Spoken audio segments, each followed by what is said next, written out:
You've heard the stories. The 6 wives, the split from the Catholic Church, the founding of the Church of England, the fat, arrogant king with a big appetite and a bigger temper. But what if I told you that the version you know is the sanitized? 1.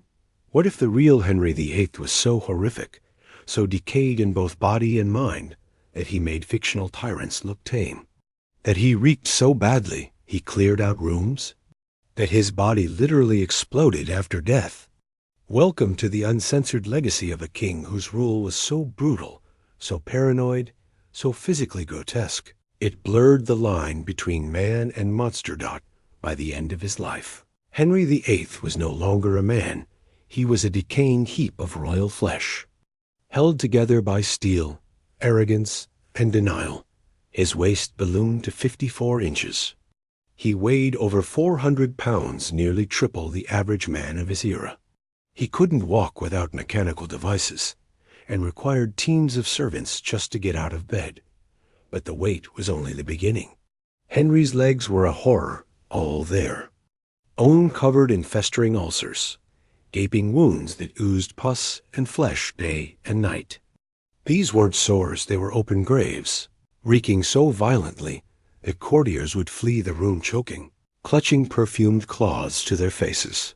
One account tells of servants drawing straws to decide who had to dress him, a task likened to a punishment.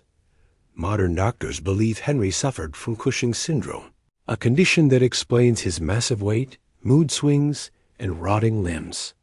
Add to that a traumatic brain injury from a 1536 jousting accident, where he was knocked unconscious for 2 hours. After that, Henry changed from charming and athletic to violent, paranoid, and sadistic. He became something less than human, and far more dangerous. 6 wives.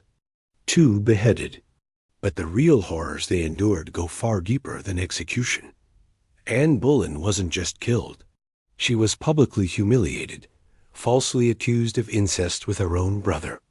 Henry forced 5 innocent men, including that brother, to die first.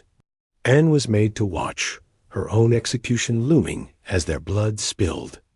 It was psychological warfare, staged like theater. Then came Catherine Howard, a teenager. She was punished for having lovers before Henry married her. He created a new law. Failure to disclose sexual history equals treason. That's how petty and power-drunk he was. He warped the law to suit his wounded male ego, and while he gifted his wives jewels and feasts in public, in private, he starved them of affection and trapped them in golden prisons. Catherine of Aragon was held under house, arrested and forbidden to see her daughter. She died alone, likely poisoned, writing desperate letters to Henry that he never read. Anne of Cleves escaped death only by pretending their marriage never happened and thanking Henry for annulling it. She played the role of grateful rejectee because anything less might mean the axe. Even Jane Seymour, the lucky one who died naturally, was mourned for mere days before Henry began searching for her replacement. 9 days. That was her worth. To Henry, women were not wives. They were wounds, decorations, political pawns, and utterly disposable. Henry didn't eat like a king. He ate like a demon trying to devour the world, over 5,000 calories a day, and he wasn't running marathons. He couldn't even walk to the toilet without being carried. Meals began with an entire roasted pig, multiple chickens, loaves of bread, rivers of wine. Over 800 dishes were prepared daily. 200 kitchen workers served his appetite like slaves in a sacrificial temple. But it wasn't just the volume. It was the madness behind the menu. Henry believed certain animals had magical powers. Eating swan, he thought, made him graceful.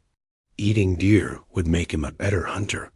Oysters, of course, were consumed in desperate attempts to remain sexually powerful, long after his rotting body had betrayed him, and the paranoia didn't stop at his wives. It followed him to the table. Every dish was tasted by multiple servants. Then he'd wait 30 minutes before eating, just to see if they dropped dead. Dining with Henry wasn't a meal. It was a 4-hour ritual of fear, grotesque, consumption, and performance. Imagine watching a monstrous, bloated king shoveling in food, oozing wounds visible under silk, while courtiers clapped and laughed like nothing was wrong. As Henry's body decayed, so did his mind. And his madness infected the kingdom.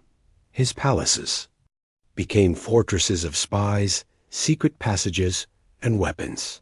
He slept with loaded crossbows by his bed, daggers under the pillow, guards watching him even while he slept. He installed peepholes in walls and built escape tunnels in every residence. He planted spies to watch spies, a tangled web where no one could be trusted. Even his daughters, Princess Mary and Princess Elizabeth, were surveilled. These were children, yet he feared them like assassins. Speaking against the king meant death. But here's the catch: you didn't even need to say anything. You could be executed for something you might say in the future, for a dream someone claimed you had, for existing near the king during one of his rages. The Tower of London filled with people who didn't commit crimes, just people who were in the wrong place, or who had the wrong face, or said the wrong thing to the wrong person. Court became a horror show of betrayal. Servants turned on masters. Nobles whispered lies to survive. A whole empire lived in fear of one rotting man's paranoia. If you thought Henry's reign was grotesque, wait until you see what happened after he died.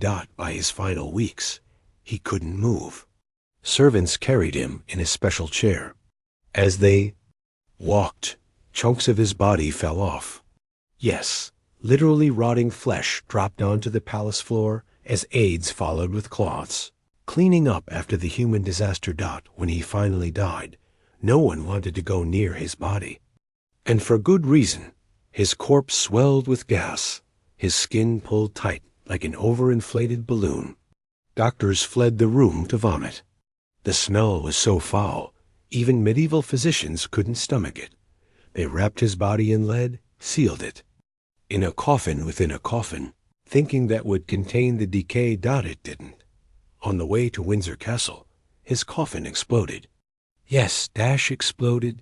The pressure from the gases burst the lead lining. Henry's corpse burst open like a grotesque water balloon, spraying liquefied king into the hearse. The procession halted.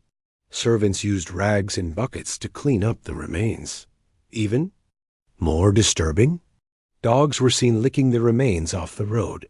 A man who ruled by divine right became dog food on a country lane.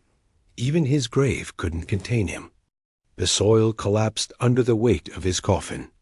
Strange noises and smells were reported for years. Some said it was his ghost. Others knew better. His body was still rotting, refusing to rest. This is the real Henry VIII, not the dashing youth from paintings, not the grand reformer who broke from the Pope, but a decomposing tyrant whose paranoia, misogyny, and indulgence created a kingdom built on blood, silence, and fear. His wives weren't ex-wives. They were victims of state-sanctioned abuse. His subjects weren't loyal. They were terrified. His body became a symbol of his rule, bloated, diseased, and violently self-destructive. And in the end, not even death could silence the chaos he left behind. So the next time someone tells you about Henry VIII and his 6 wives, remember, that's the sanitized version. The truth is far darker, and a warning to us all. Because absolute power doesn't just corrupt. Sometimes it rots.